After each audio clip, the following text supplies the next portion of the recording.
Got some Lamborghini news.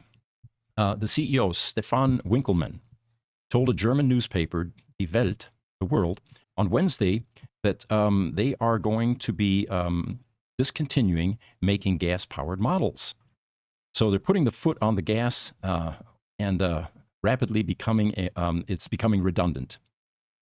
With the world's most loved supercars, as this article says, selling its last fully gas-powered models. Now, before we get too excited here, there's some caveats in here that, as reading on, I began to realize. And if you remember, on this podcast, we've really been giving Lamborghini a hard time. I mean, what were you thinking? You know, here you have one of the best recognized brands on the planet, and everyone's converting to electric vehicles, and you're going to make a transition slowly into hybrid Lamborghinis. It's the same thing that GM is doing with the Corvette.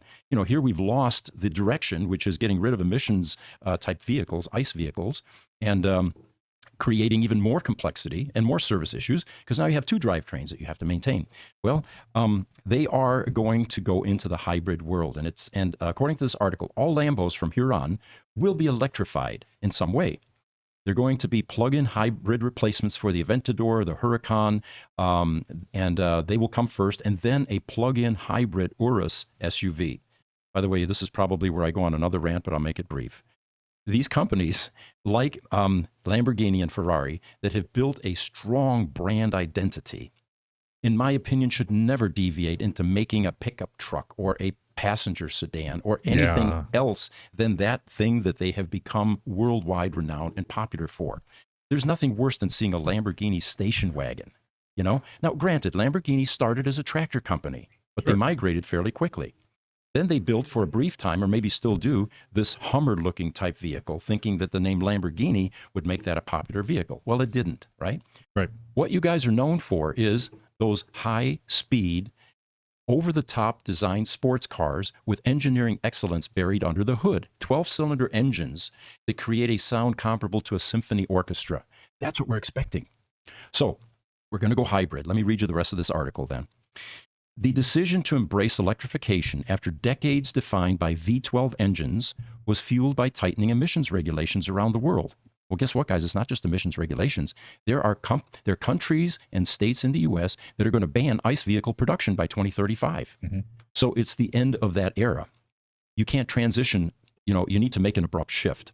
So then Stefan Winkelmann told Insider in an interview that this year about the auto industry's expensive and messy transition to electric vehicles. Well, I don't know if it's messy, but it's probably difficult for any of the ICE manufacturers to transition into something that deviates completely from their traditional drivetrains and upsets their production lines and the labor pool that is used to building a certain type of product. Right. Definitely disruptive. So it says here, despite taking its foot off the gas, Lamborghini isn't slowing down, with Winkelmann telling the publication he's still intent on providing customers on the edge of their seats. He's talking about performance now. So the company's first plug-in hybrid, and it says a type of vehicle that will be more electric-only range and a bigger battery than traditional hybrids, is set to hit the driveways later this year. So one of the caveats in this announcement, though, was that despite this milestone, they say, given that Lamborghini buyers order their cars well in advance, the company will continue churning out gas-powered vehicles for some time. Now, there's probably an investment opportunity. Do you want to be the person, the collector, that buys one of the last gas-powered Lamborghinis?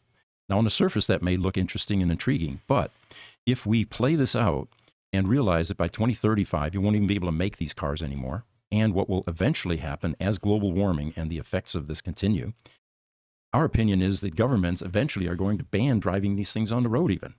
Yeah. So there's a whole other thing to consider. You know, is this an investment opportunity, given that that could be the future for ICE vehicles? I think the bigger investment opportunity would be if you're able to buy one of the very first of the hybrids.